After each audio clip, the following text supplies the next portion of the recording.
quer esmiuçar o disco assim todo. É esse papo gostoso aí de boteco, só faltou cerveja. Mas... Você está ouvindo Redação Desconecta.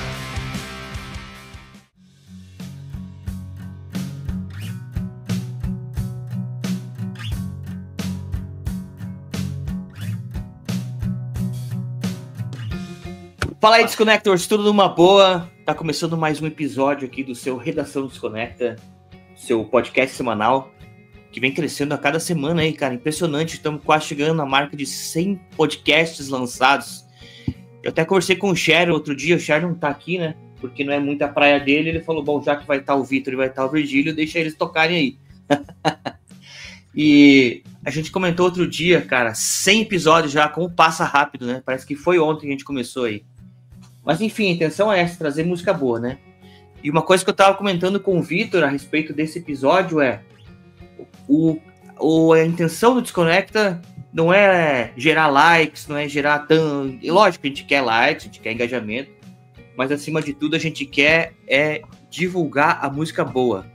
Divulgar a música boa, né? Que é a música que toca no teu coração, que vai tocar no fundo da tua alma. Mas antes, bom, vocês já viram do que a gente vai falar hoje, hein? Mas antes eu quero falar aí, depois o Scherer vai fazer a edição e vai colocar nosso patrocinador master aí, que é a Velute, o seu clube de assinaturas personalizado, cara. Entra lá, velute.com.br, é Velute com 2 nós, né, temudo.com.br, vou fazer a sua inscrição aí e receba todo mês aí na sua casa um disco com uma curadoria toda especial, baseada nos teus gostos. Cuida só se você for fazer a inscrição aí pelo Spotify, que se você estiver ouvindo já de Camargo, Luciano e Raça Negra, pode ser que venha um disco deles aí em algum momento. Então, é importante cuidar. Sejam bem-vindos, queridos. Como é que vocês estão? Virgílio e Victor. E aí, tudo certo?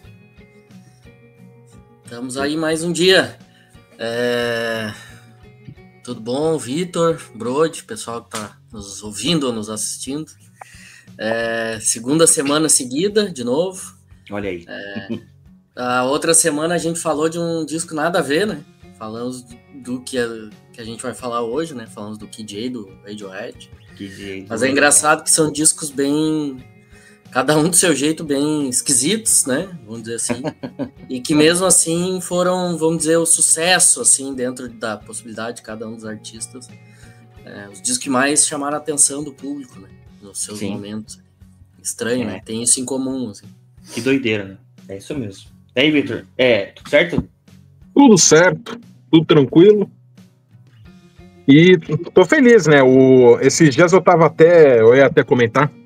Eu tava no Blue Sky e tinha uma galerinha compartilhando coisa do Desconecta. Olha aí, cara. Eu fiquei, olha, eu coloquei, mas eu não coloquei. Eu falei, o pessoal tá procurando, eu fiquei ótimo. Então, Desconecta tamo indo no caminho bom, tamo indo no caminho certo, tá dando resultado. Coisa boa, né? Coisa boa tem que ser compartilhada. Exatamente. Assim como o disco de hoje, né, cara? A gente já falou isso na semana passada e na semana retrasada. A gente começou falando na semana retrasada aí sobre o disco Remaining Lights, do Talking Heads, que foi um disco, assim, de mudança de chave, vamos dizer, né, na sonoridade da banda. Um disco que fez uma mistura muito louca, assim, trouxe afrobeat e muita coisa africana, e influenciou uma grande geração que veio depois, inclusive o disco da semana passada, que é um disco que notoriamente, assim, tem no seu DNA muita coisa desse disco do Talking Heads aí, que é o Kids A do Radiohead, né? E, cara, eu acho que esse disco de hoje também é um disco, assim, que, de alguma maneira ou outra, eu queria ver com vocês aí, é um disco que ele vai acabar influenciando toda a cena rock alternativa que viesse depois dessa década de 80, 85, enfim, quando ele foi lançado, né? Principalmente pela maneira como ele soube retratar, assim, e contar a historinha, né? Daquele momento em que ele vivia. A gente tá falando hoje, quem vai falar, é lógico, desse disco aqui, ó, do Tom Waits. Tu mostra o CD? e você mostra o disco. Isso Olha aí. ali, ó. Os Olha, três estão preparados. É aí, ó, viu? Tom Waits, a gente aí, Bruno. Rain Dogs. O Vitor tá louco, cara. Falou que ia buscar e buscou, viu? Eu vou fazer uma breve introduçãozinha aqui, cara, para situar um pouco o pessoal aí, depois vocês respondem o questionamento que eu trouxe para vocês, né? Que assim, ó, embora o Tom Waits aí seja considerado uma pessoa anômala, né? Que quer dizer assim, essa expressão quer dizer a velha América estranha, vamos dizer. Esse disco aqui, que é romântico e ao mesmo tempo corajoso, Rain Dogs, né, de 85, ele tem muito mais relevância aí para os elegantes e pragmáticos anos 80 do que vai parecer assim à primeira vista, né? Ele vai celebrar a vida dos marginalizados e também dos despossuídos daquela época da considerada época de América de Reagan, né, do Ronald Reagan, presidente dos Estados Unidos, que quase afundou a nação, enfim. Que foi fundindo-se aí em Nova York como transplantado aí, Tom Waits, que veio de Los Angeles, foi para morar para lá, né? Justamente aí, cara, quando essa capital marginalizada se transformava aí na capital yuppie, né? Então o disco é isso, cara, ele tem essa beleza e ao mesmo tempo essa aspereza, né? De retratar como era viver nessa Nova York dos anos 80. Vocês também têm essa impressão, assim, do Tom Waits? Ele quis retratar isso? Começando que o Waits, ele gravou num porão, né? Perto do rio Hudson. Né? Então, tipo, é porque a gente tem que pegar o Tom Waits, assim, para falar do Rain Dogs, a gente tem que falar do início da carreira do Tom Waits. Toda aquela coisa vanguarda, toda aquela coisa que ele queria colocar blues, aquela coisa toda. E ele sempre foi muito experimental. Então, o que acontece? O Tom Waits é um cara que ele evolui, na minha concepção, assim, só que é uma evolução totalmente obscura. Porque o Rain Dogs, ele é totalmente diferente ao Closing Time, que é o primeiro disco dele, e o... Qual que é o nome do segundo lá? O Third Day... o The Heart of Saturday Night. E o que acontece? É uma coisa totalmente diferente. Só que o modo que ele criou o disco é uma coisa assim meio... Já começando pela capa, né? Porque a capa, isso daí eu não sei se vocês sabem, mas não é o Tom Waits na capa. Não é mesmo. Sim. Tem nada a ver com não isso. É. Então, todo mundo acha que é o Tom Waits. O Tom Waits está abraçado com alguém, mas não é. Essa foto é de um bar em Hamburgo. Acho que a foto é de 1966. E era um bar que o cara que tirou a foto, ele falou, esse bar aqui era totalmente... Tinha prostitutas, tinha drogados, tinha marinheiros. Tipo, a ralé ia pra esse bar. Era um bar que, tipo, tu não queria estar lá 1h da manhã. Saía treta, o pessoal usando... Era uma tristeza. E tanto que o disco, a capa do disco, essa história da capa toda, de onde ela foi tirada, ela acaba entrando em conexão com o que tu tinha falado, que é falando sobre os despossuídos urbanos de Nova York. Então, esse disco, eu acho que ele é tu sente o cheiro de Nova York daquela época. É isso aí. Tu sente o cheiro, tipo, na cara, tipo, o blues, aquela coisa suja que ele tá tocando. Tem uma leve melancolia também no disco e tal. Tem momentos animados, assim, podemos dizer. Mas, vindo do Tom Waits, assim, que a gente já tá acostumado com ele, mas comparado com os primeiros trabalhos, é uma diferença, assim, gritante. Verdade. É engraçado porque Nova York, nesse período, tu tava falando, assim, da cidade, e eu vou me lembrando de um outro artista que também, a princípio, não tem grandes conexões, mas... É um cara que cantava muito Nova York, assim, tem um disco chamado Nova York, né, que é 5 anos depois ali, que é o Lou Reed, né.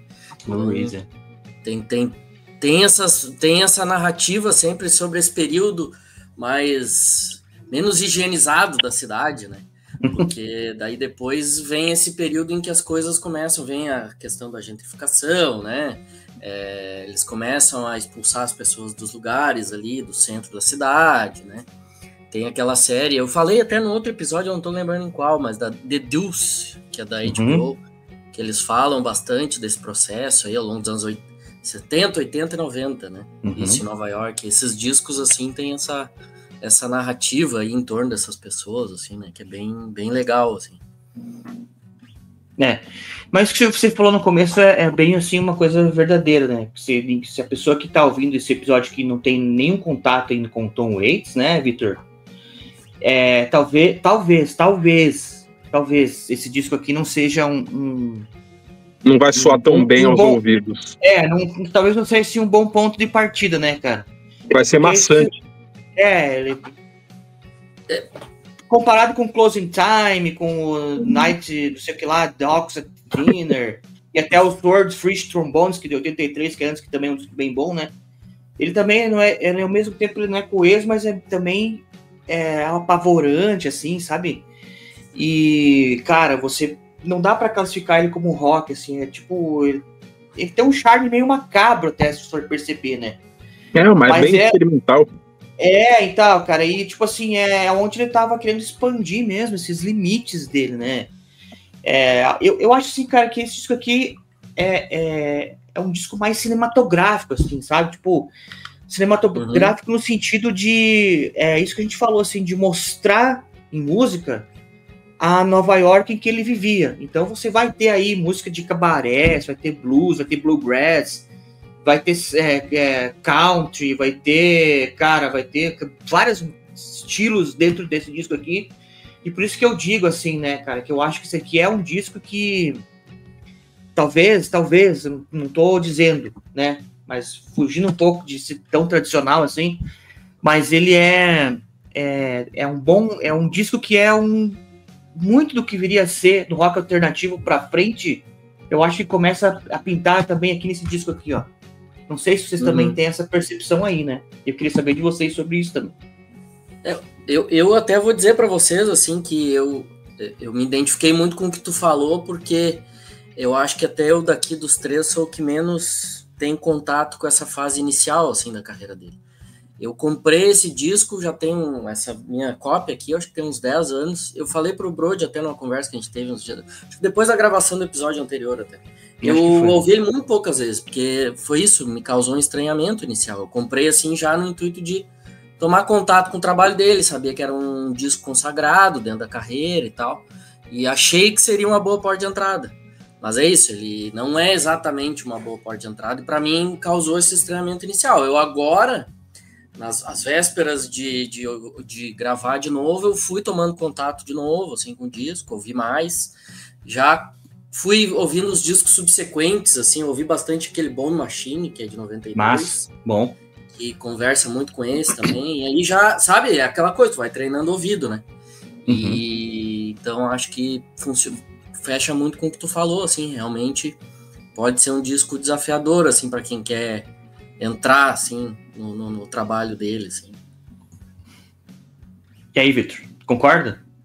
Não, concordo, porque é um disco tão bom que até a faixa que, tipo, quem conhece vai acabar concordando que uma das melhores faixas é o Downtown Train.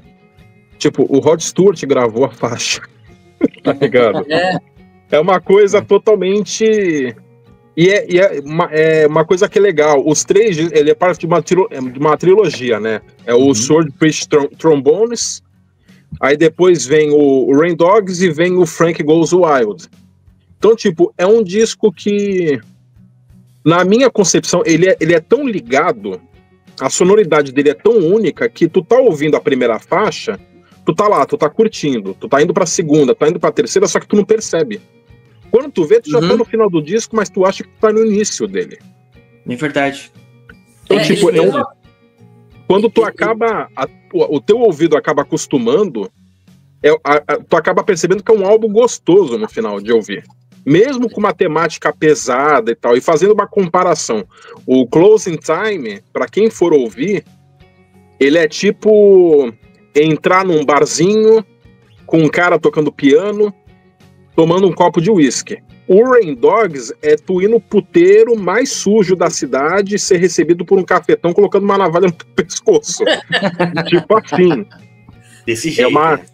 É muito pesado, mas é um dos melhores álbuns. Eu gosto do tom, nos 2 primeiros discos. Aí depois, quando entra no terceiro, que é o... que eu esqueci. Eu tô esquecendo da ordem do disco dele. Que é o Nighthawks. É isso aí. E foi o Closing Time e o Harder of Saturday Night. Quando tu vai ouvir o Nighthawks at the Dinner, que já começa o... Eu falo que o Tom Waits começou a destrambelhar, ele começou a tomar uma liberdade maior, tanto que a voz dele até muda, né? Parece que o cara faz gargarejo com um caco de vidro. Verdade. Então, tipo, o Nighthawks at Dinner já começa uma coisa... Pra quem for começar, não quiser ir direto pro Rain Dogs, vai pro Nighthawks primeiro. Mas se quiser uma coisinha mais suave, ouve desde o começo. Mas é uma constante evolução, tanto que é um cara totalmente artístico, o Tom Waits. Ele tá no cinema, ele tá em série, ele tá em produção, ele tá em música, ele tá em tudo. É um cara muito, assim, diversificado. É um cara bem legal, assim, pra acompanhar. A imagem dele é uma coisa bacana. É verdade. E, cara, como você falou, né? Ele gravou esse disco num porão, ele começou a gravar esse disco aí no finalzinho de 84, ele gravou o disco em 2 meses, né, cara? E a ideia dele começou a fazer isso, essa preparação toda aí, foi ele andando Cara, ele andou nas ruas de Nova York, assim, gravando as coisas, né? Gravando o barulho e tudo, pra criar esse clima, assim, né? Pra criar essa atmosfera que a gente ouve, assim. E a partir disso aí que ele vai incluindo, então, incorporando os estilos, né? Como eu falei assim, um folkzinho ali, a música de cabaré. A primeira música, pra mim, parece que você tá entrando, assim, num circo, assim.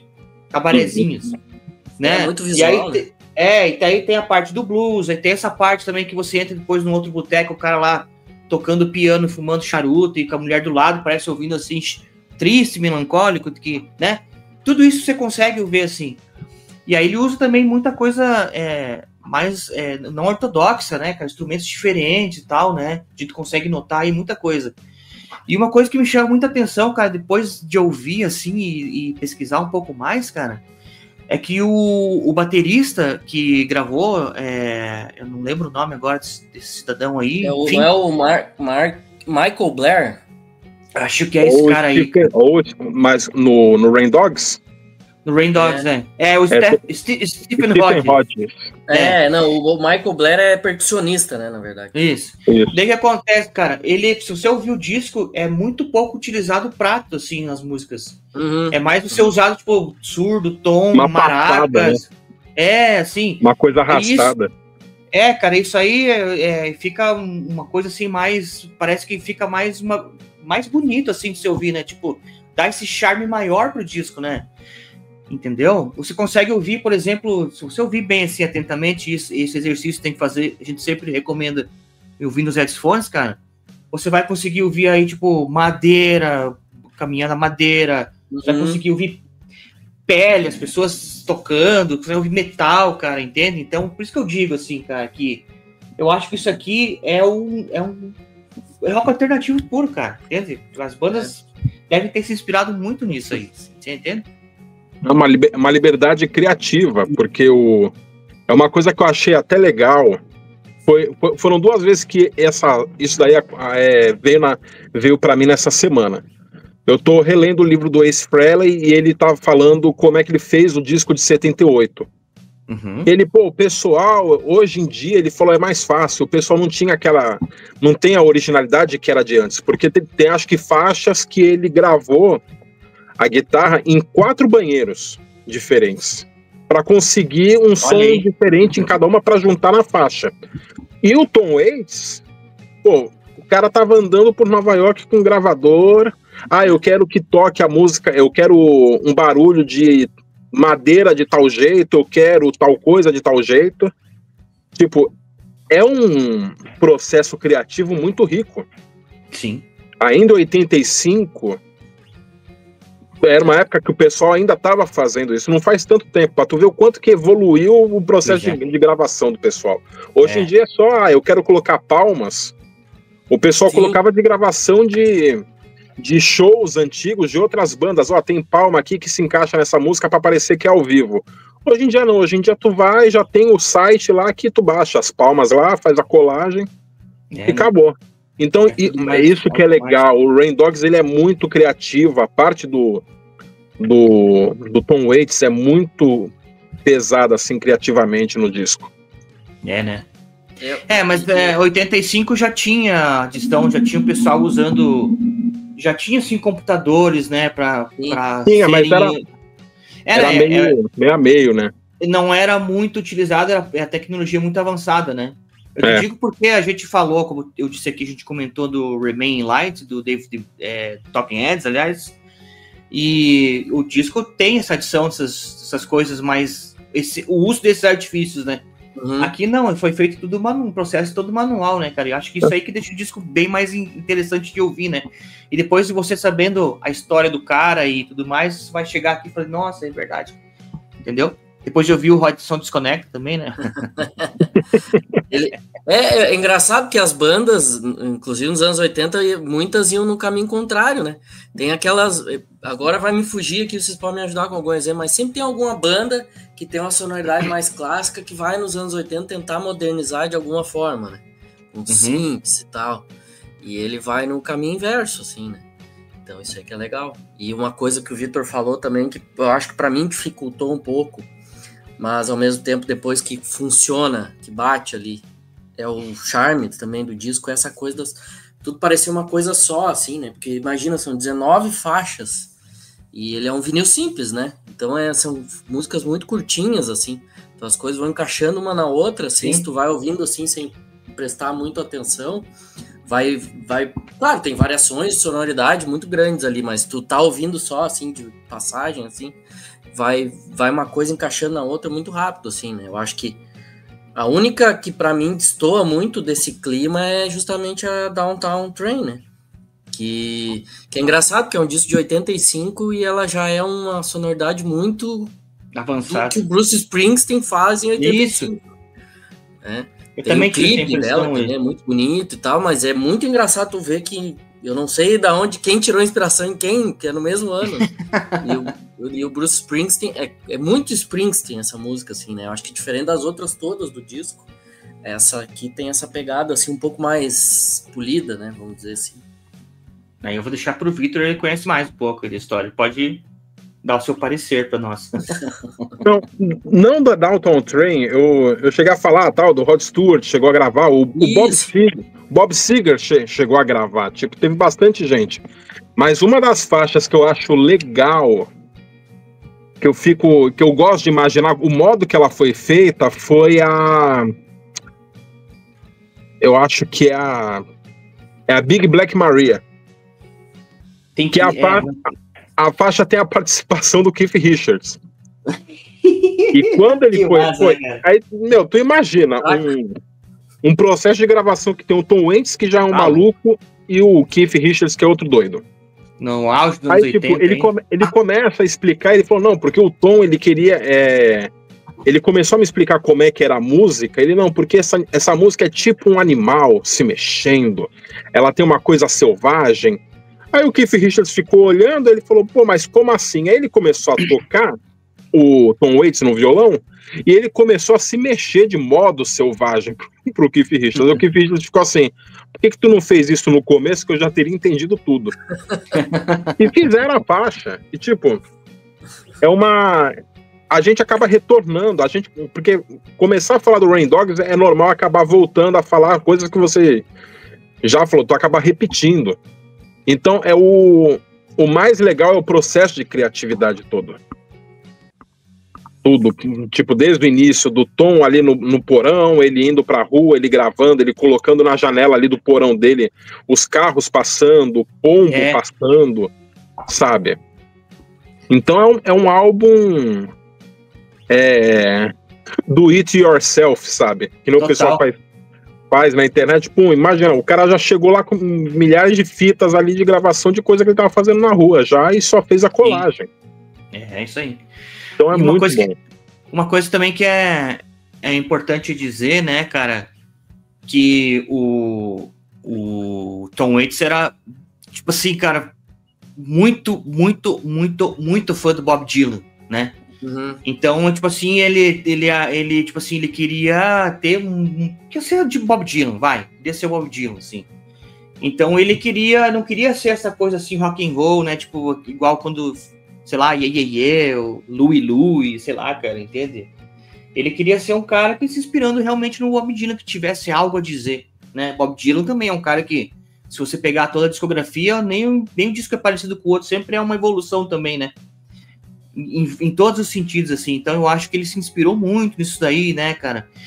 E, sei lá, cara, também, tem muitos outros tipos de inspiração, né, cara? Contra a cultura, Charles Bukowski, tem o caldeirão de influências dele aí, é gigantesco, né, Victor? Eu tava vendo aqui uma coisa que eu acabei me ligando, que esse cenário todo que o Tom Waits pega pro disco é tipo Rain Dogs, Cachorros da Chuva.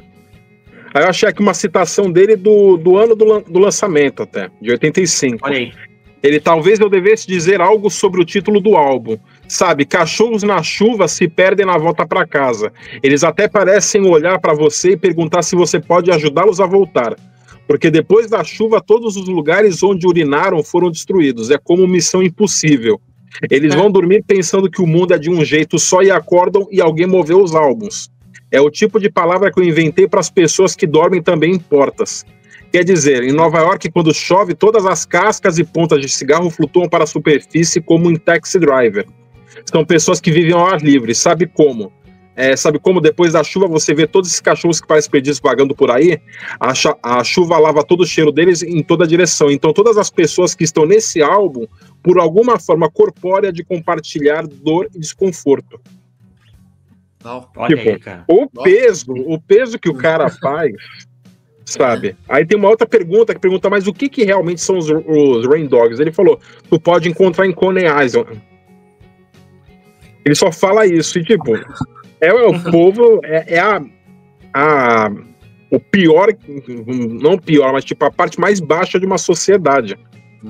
O cara fez um disco em homenagem a mendigos, cachorros perdidos e tudo isso.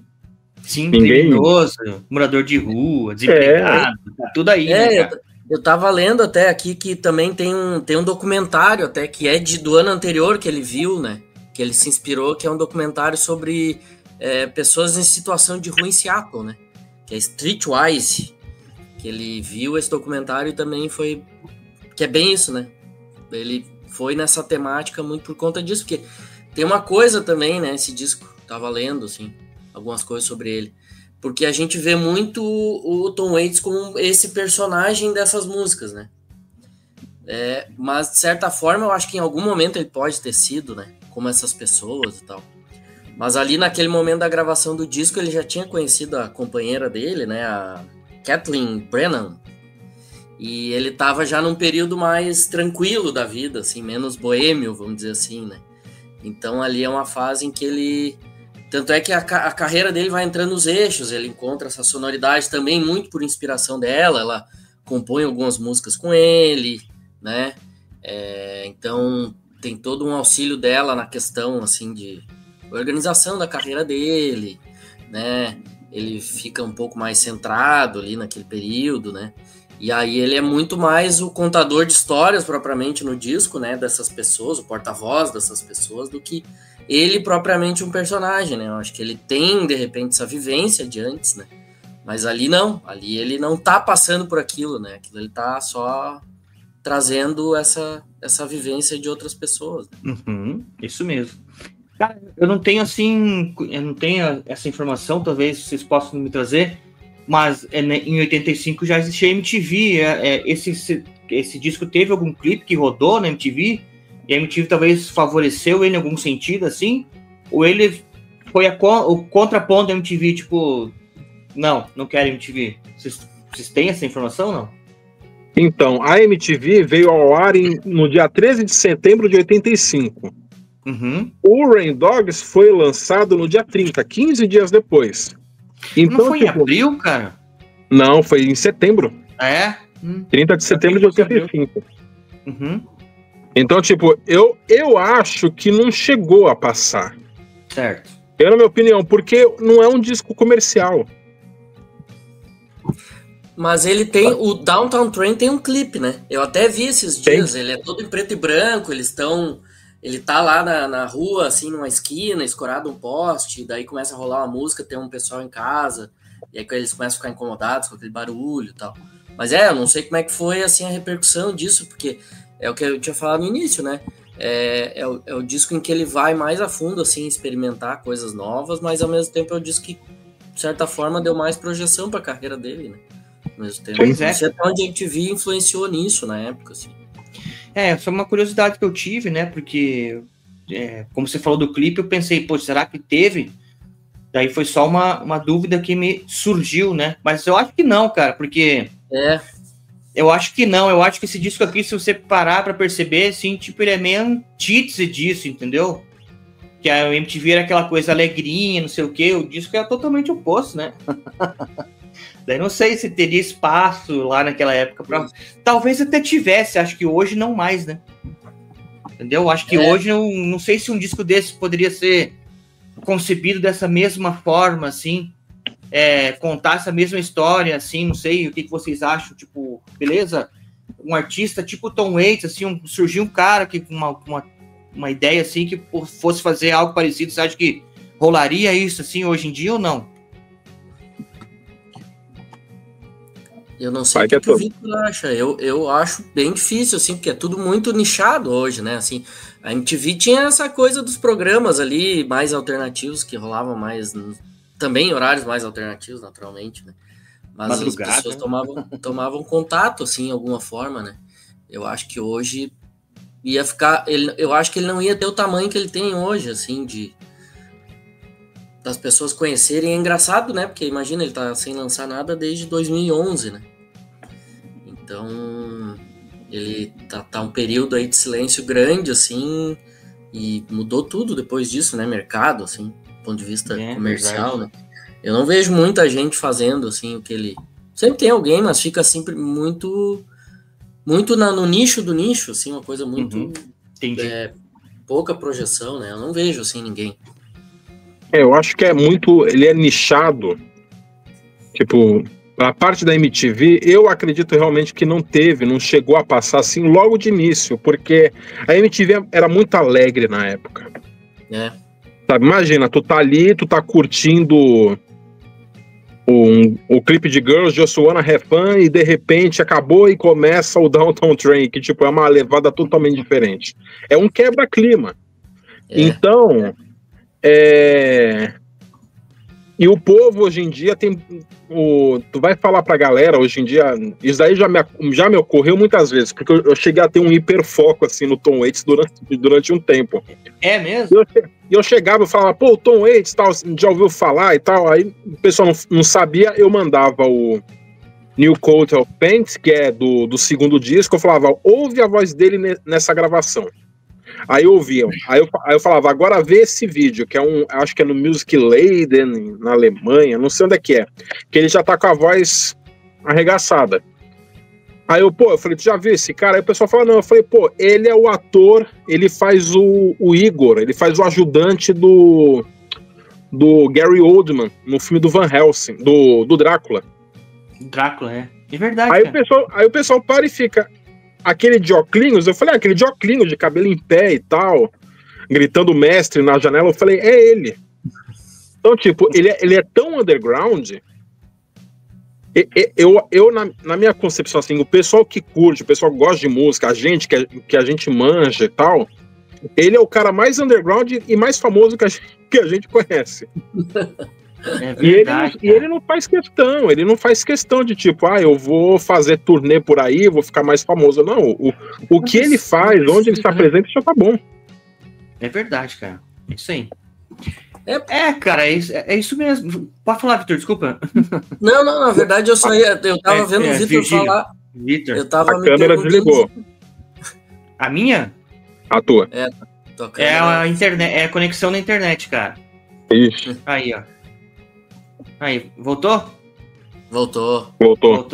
É a conexão na internet, sei lá o que tá dando aí, tá travando tudo. Não, eu só ia me perguntar, assim, eu não sei se vocês sabem também, por que também esse tempo todo que ele tá distante, assim, agora, né? Porque é isso, 2011, o último disco, né? Então, bastante tempo, assim, não sei. Se ele chega a dar entrevista ou falar alguma coisa, né? Eu acho que ele ficou meio recluso, né? Assim, artisticamente, porque o Tom Waits, querendo ou não, se ele quiser viver da obra dele, ele vive, né? Sabe? Mesmo se ele não for lançar nada, pô, ele lançou coisa pra caramba. E uma das coisas que estão sendo lançadas ultimamente é a edição de aniversário. O último foi do Blood Money. Uhum. Aí teve o Alice, que teve a edição de aniversário e tal. Teve o Real Gone, que saiu também faz pouco tempo, saiu uma edição. E o cara some. De vez em quando aparece alguma coisa sobre ele na internet e tal, mas é bem raro. Ele é um daqueles caras que, tipo, a gente não tem notícia dele, mas a gente sabe que ele tá ali.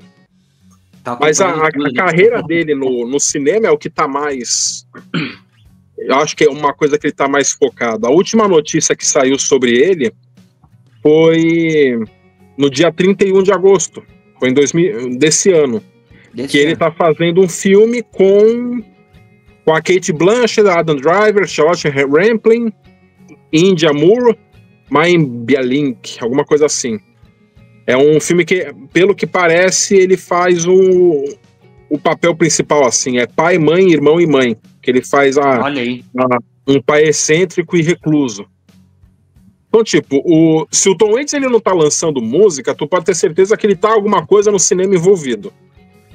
Se ele não tiver no cinema envolvido, ele tá fazendo alguma produção, tá fazendo alguma coisa. Ou tá fazendo show em algum lugar. Mas, tipo, eu acho que vai demorar ainda É capaz que apareça alguma coisa nova dele. Mas, ultimamente, eu acho que ele tá focado mesmo em cinema. Mas ele já fazia alguma coisa nessa época dos anos 80, assim, já trabalhava com cinema, ou isso veio depois aí, Vitor?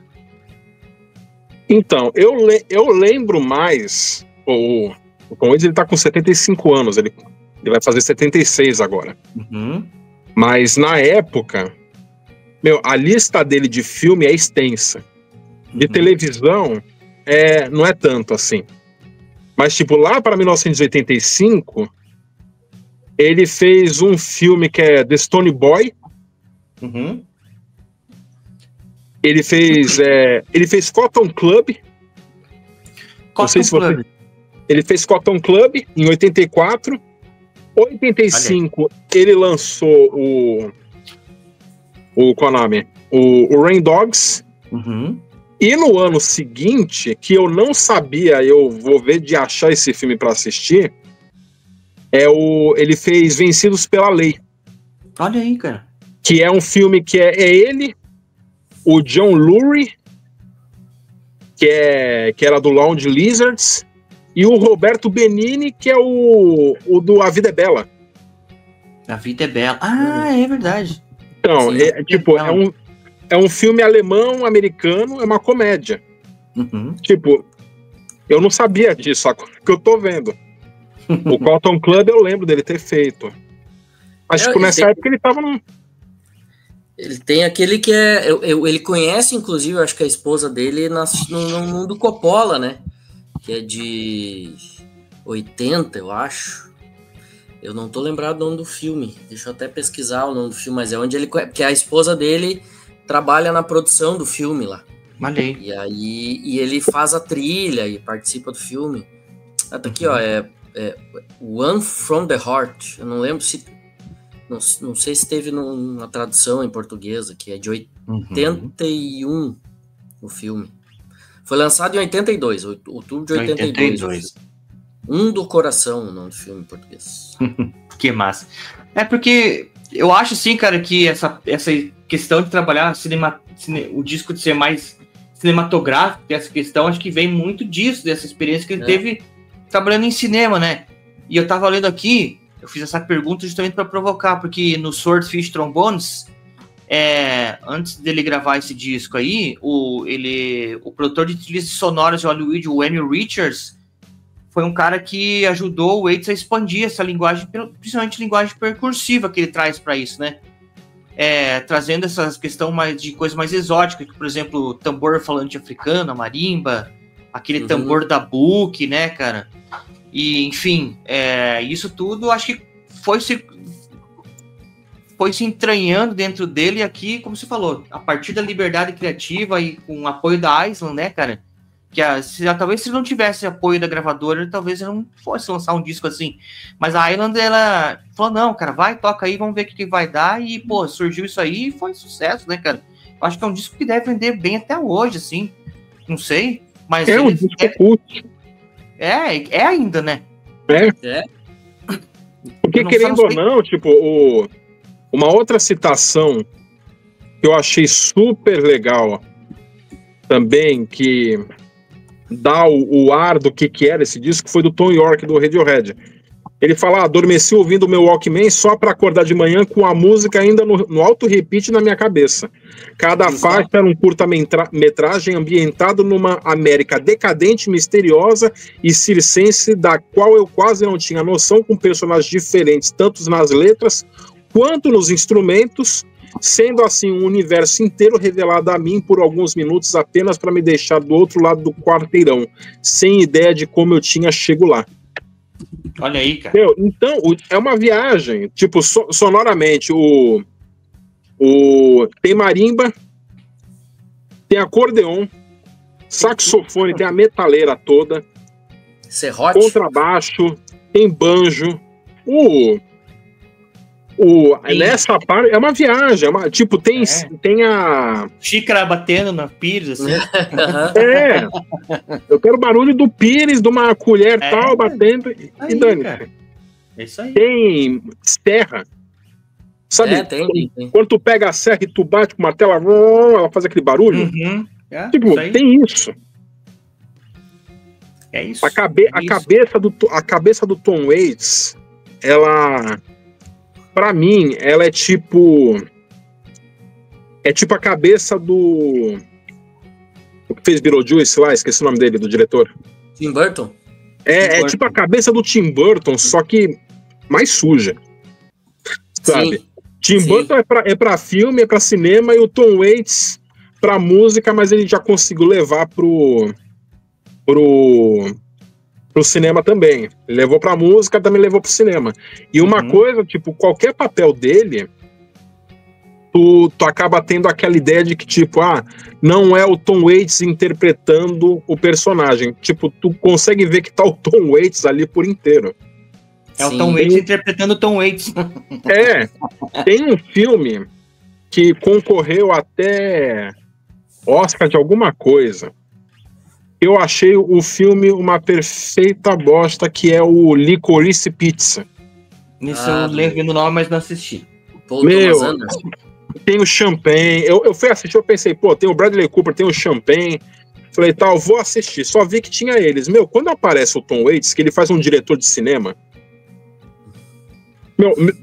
eu fiquei com o sorriso daqui até aqui, porque eu fiquei, o cara tá vivo. Quanto eu menos esperei, ele brotou. Tava lá o cara. O cara tava lá. E, tipo, vai sair esse filme pai, mãe, irmão, agora esse ano. E para 2026 já tem uma animação que tá em produção, que ele vai participar. E ainda vai ser definido que já tem 2 filmes. Olha aí, cara. Imagina a voz dele numa animação. Imagina só. É Casa Monstro, ele vai fazer a voz do monstro da casa. Então, tipo, vai sair um filme que é um filme britânico, suspense, drama, que vai estar ele, vai estar o John Malkovich, o Steve Buscemi e o Parker Posey. E ainda vai ter um outro filme que vai ser um documentário que vai sair, que é dos Los Lobos, da banda. Aquela banda, Então ele vai participar do documentário, pelo que parece. Deve ter influenciado falando sobre eles, né? Sim. É isso aí. Bacana, cara. Voltando só um pouquinho pro disco aqui, cara. Eu tava vendo, eu queria saber o número de vendas, né? De vendagem deles. Então ele alcançou a posição de 10º na lista dos álbuns mais vendidos aí do Reino Unido lá em 85, né? Também foi um dos mais vendidos pela Island Records, alcançando o status de ouro nos Estados Unidos, também no Reino Unido. E ele chegou a vender mais de 4 milhões de cópias em todo o mundo, assim, foi o maior sucesso comercial dele, né, considerado um dos álbuns mais importantes da sua carreira, e também é uma obra-prima do gênero, assim. Inclusive a crítica da época aí aclamou aí esse disco como sendo um dos melhores álbuns de todos os tempos. Nota para esse disco, Virgílio. Primeiro Virgílio, que depois eu quero ouvir o Vitor e já sei a nota dele. Vai lá, Virgílio. Não, Brody, tu falou em nota. Lembra que no último episódio a gente tava falando do KJ? Sim.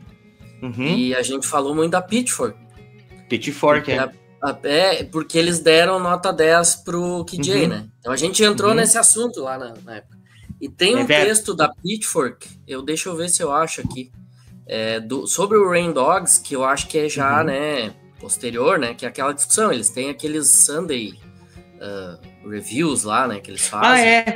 Ele deu nota 10 também, verdade. E deram 10 também, né, não sei se aparece ali, ó, mas tá ali, nota 10 pro Deixa eu ver. Pro Rain Dogs, né. É que minha internet tá travada, já vou chegar. Não, mas tá assim, cara, eu li, tava lendo esse texto aí antes e realmente não me liguei nisso. Mas tá aí, ó, nota 10. Foi feita em agora, abril desse ano, né? O review foi feito agora em abril desse ano, né? E aí eles deram nota 10. Então, assim, já era comemoração. Então é um disco que, cara, se você der uma chance, assim, cara, pra você entender, assim, tudo que a obra desse cara aí, né? Você vai... Não sei se pra mim é nota 10. Eu acho que pro Vitor é capaz dele dar nota 11. Eu dou. Hein, Vitor? Eu dou. Eu tava vendo aqui o chart. Eu tava vendo no Official Charts aqui, sobre ele. O disco, ele ficou durante 3 semanas no top 40. Aí ele ficou 5 semanas no top 75 e 5 semanas no top 100. Olha aí. Isso na primeira... Que, tipo, ele foi lançado no dia 19 de setembro e já entrou no Paranauê todo, né? Aí eu tava olhando aqui com quem que ele tava competindo, né? Aí vem. Aí vem as pedradas. Porque tem o Live After Death do Iron Maiden, tava em segundo lugar, e isso daí já no final. Mas, tipo, ele foi ultrapassado por Hounds of Love da Kate Bush, Like a Virgin da Madonna, o Brothers in Arms do Dire Straits, o World Machine do Level 42, tinha o Misplaced Childhood do Marillion, o No Jacket Required do Phil Collins, o Songs from the Big Chair do Tears for Fears, em Square Circle do Stevie Wonder, o The Head on the Door do The Curry, The Dream of the Blue Turtles do Sting, aí tinha How to Be a Zillionaire do ABC, e logo vinha o Rain Dogs com Diamond Life da Sadena atrás dele. Que legal, cara. Então, tipo, só disco bom, hein? Só disco bom. Essa época, em 85, tava maravilhoso. Só uma monstruosidade. E, tipo, a última vez que o álbum apareceu, tipo, que foi lançado teve um relançamento dele em vinil em 2023, né? Tipo, na primeira semana já tava lá. Ele ficou em primeiro lugar no top 10, no top 20, no top 40, top 75, top 100. Então, tipo, já se passaram aí 40 anos. E o álbum continua sendo querido por todos, assim. Mesmo ele não sendo um álbum comercial, mesmo a temática pesada.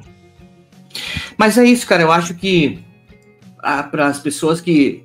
Não é um disco de hype, né? Mas é um disco a ser redescoberto, assim. Porque, como eu falei bem no início, é um disco que tem, assim, uma influência em muita coisa que a gente ouve pra frente, assim, de muita banda. Então, de uma forma ou outra, assim, eu acredito que, sei lá, a pessoa que, por exemplo, gosta de Radiohead, aí o Tom York vai lá e fala do Tom Waits, a galera vai querer conhecer mais sobre Tom Waits e não sei se 100%, mas se 15% vamos chutar um número alto, 15% aí gostar, já aumenta a base de fãs do cara, né? Aí vem um outro cara pra frente, lá, sei lá, cara, PJ Harvey, vai lá e fala, Tom Waits, não sei, aí, você entendeu? Então é por isso que ele continua. E aí tem 3 malucos aí, cara, que vem numa segunda noite gravar aí sobre o cara, né? E começa a viajar e endeusar. Mas se a gente convencer mais uns, tá bom, né? Tá bom, é lógico que tá bom. Mas eu perdi o fio da meada do que eu ia falar agora. Que é tanta informação que a gente já soltou aqui, mas tu pode ter certeza que qualquer música que você ouviu de 1995 pra cá, de 2000 pra cá, de bandas novas que tem uma coisa assim meio obscura, que tem uma coisa meio suja, tem o dedo do Tom Waits, porque o Tom Waits, ele abriu as portas. Tu pode ver, 85 lá, os discos que eu falei, a maioria dos discos ali é tudo alegrinho. Uhum. O único disco sujo que tem lá tratando sobre isso é o do Tom Waits. Uhum. Então, como eu não falei da minha nota vai 11. Porque o cara simplesmente ele abriu as portas e falou: olha, dá pra gente falar sobre essa bituca de cigarro que o mendigo jogou lá na esquina da 18ª com não sei qual rua e ela veio se arrastando até aqui. Né? Sabe? Ó, aquela bituca de cigarro ali que o mendigo jogou ali na rua e passou um outro e pegou ali e acendeu. Sabe? O cara, ele conseguiu pegar todo porque todo mundo tem aquele endeusamento de que Nova York é a Big Apple, é uma cidade maravilhosa, tem isso e não sei do que, não. Ela é totalmente o oposto de Los Angeles, do que todo mundo fala. Uhum. As bandas, não? Los Angeles é o lugar onde dá esperança, é a cidade ensolarada, que não sei do que, as palmeiras, mas Nova York é o lado pesado, é o lado... Clima cinza. É uma São Paulo. Tipo assim, uma coisa pesada pra caramba.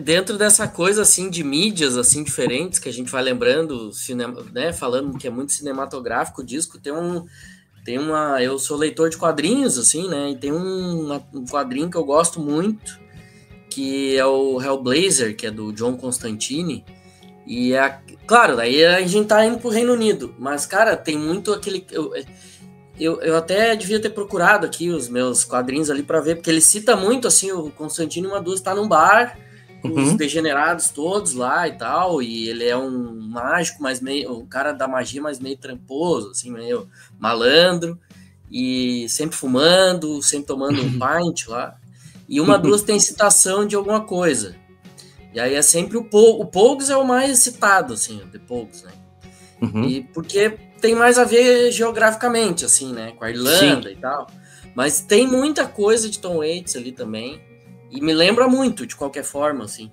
Esse clima do disco, do trabalho dele aí, conversa muito, eu me lembro muito do quadrinho, assim, que essa coisa, uma, duas, o Constantino tá no bar, sentado com os caras, tentando passar a perna em alguém, ou tem alguém que tá correndo atrás dele, que ele fez alguma sacanagem com o cara, e cara, é Tom Waits total, assim. Tem sim, porque o Pogues é influenciadíssimo por Tom Waits, cara, eles gostam dele pra caramba. O Hellblazer, ele é da DC, não é? Daquele selo Vértigo deles que eles criaram lá pra... Tu vai achar que o Tom Waits tem alguma coisa de Marvel? Não, o cara é a DC, o Batman matando os outros, ele é todo... O Tom Waits, ele é a coisa mais crua, assim.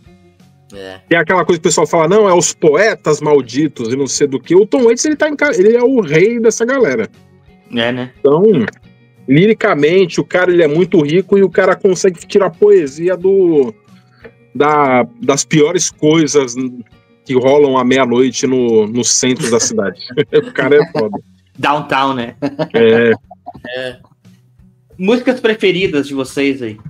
A do Victor, o Victor já falou, né? Que é Downtown Train. Downtown e a Big Black Maria. Big Black Maria. A Big Black Maria é uma das que tem o Keith Richards, né? Isso. Né? Walking in Spanish também é legal. Também gosto dessa. As duas que você falou aí. A minha preferida é Big Black Maria, porque é o seguinte, é aquela coisa que a gente falou, assim, o disco ele vai indo numa... Tem cabaré, tem blues, tem isso, tem aquilo, mas... Downtown Train é uma música que chama a atenção porque ela destoa do resto, né? E Big Black Maria, pra mim, é uma música que tem aquele refrão marcado Big Black Mariah, assim, te tira um pouco chama um pouquinho mais a atenção, assim, mas sem perder aquela linha do disco, assim. Pra mim ela é a minha preferida por isso, assim. Mas é até uma coisa, assim, desse lance de nota, né, por exemplo, que o Prode falou, eu, por exemplo, daria um 9, vamos dizer assim, hoje, mas é porque é uma coisa em construção, assim, pra mim, porque eu ainda tenho que ouvir muito mais, hein? Eu tenho que ouvir muito mais. Eu acho que em algum momento da minha vida, agora ou depois, ele vai virar o 10, assim, que é isso. Sabe? Isso aí. A minha esposa que não gosta quando eu tenho que estudar os discos, né, cara? Porque, tipo, a gente programa aí nossa... Bom, a gente já tá com a agenda de dezembro praticamente fechado. Então, quando vai chegando perto, assim, que eu preciso, né, eu vou estudar, eu fico umas 2 semanas, assim, com o disco no repeat, né? E chegou um momento, acho que no 3º dia, ela falou assim, mas que é isso? O que você tá nessa depressão toda aí? Eu falei assim, deixa. Daí eu não colocava quando eu tinha que fazer um rolê na cidade, alguma coisa, eu ia ouvindo, assim. Porque, afinal de contas, é um disco curtinho, né? Ele tem, apesar de ter 19 faixas, mas tem faixa de 1 minuto, tem faixa, acho que a faixa mais comprida aí deve ter 3 minutos, quase 4, que é a Time, né? Que acho que é a mais comprida do disco. Não, Blind Love, não. Gun Street Girl, que tem 4:37, mas são tudo faixa curtinha, 2 minutos e pouquinho. Cara, você ouve que você nem vê, né? Como você falou. Resumindo, a nossa live de hoje, essa de agora, do Tom Waits, ela tem mais tempo do que o disco. A gente já tá em 56 minutos, o disco tem 53. 53, já passou o tempo, então. Então vamos terminar a live por aqui pra ficar justo. Mas acho que é isso aí, gente. Acho que a gente conseguiu traduzir e trazer para você de casa aí um pouco do que é essa obra aí. Rain Dogs, do Tom Waits, um discaço, cara. Disco maravilhoso. E espero que você faça aquele exercício que a gente sempre comenta no final de toda a live, né? Vá e ouça o disco. Agora, com o vídeo de informações, é claro que se você procurar na internet, você vai ver muito mais coisas. Tem biografia dele. Enfim, cara, você vai conseguir estudar a vida do cara, né? E aqui a gente nunca quer esmiuçar o disco assim todo. É esse papo gostoso aí de boteco, só faltou a cerveja, né? Mas em algum momento ela vai pintar de novo, eu acho. Em algum momento ela pode pintar de novo, eu acho. Eu quero agradecer a presença de vocês aí mais uma vez nessa gravação aí, abrilhantando o nosso papo aí, para falar de um tema tão legal, cara, assim, tão bacana, que é falar sobre esse disco, né? Que é um disco, como a gente falou no comecinho, talvez não seja a melhor porta de entrada, mas é a obra-prima do cara. Então, obrigado, Victor, e obrigado, Virgílio, por essa parceria de sempre aí. Tamo junto. Tamo junto. É nóis. E só lembrando o pessoal de casa aí, antes de terminar nosso podcast aqui, que o programa tem o patrocínio da Velute. É só isso, velute.com.br, entra lá e você já sabe o que tem que fazer. Abraço, valeu!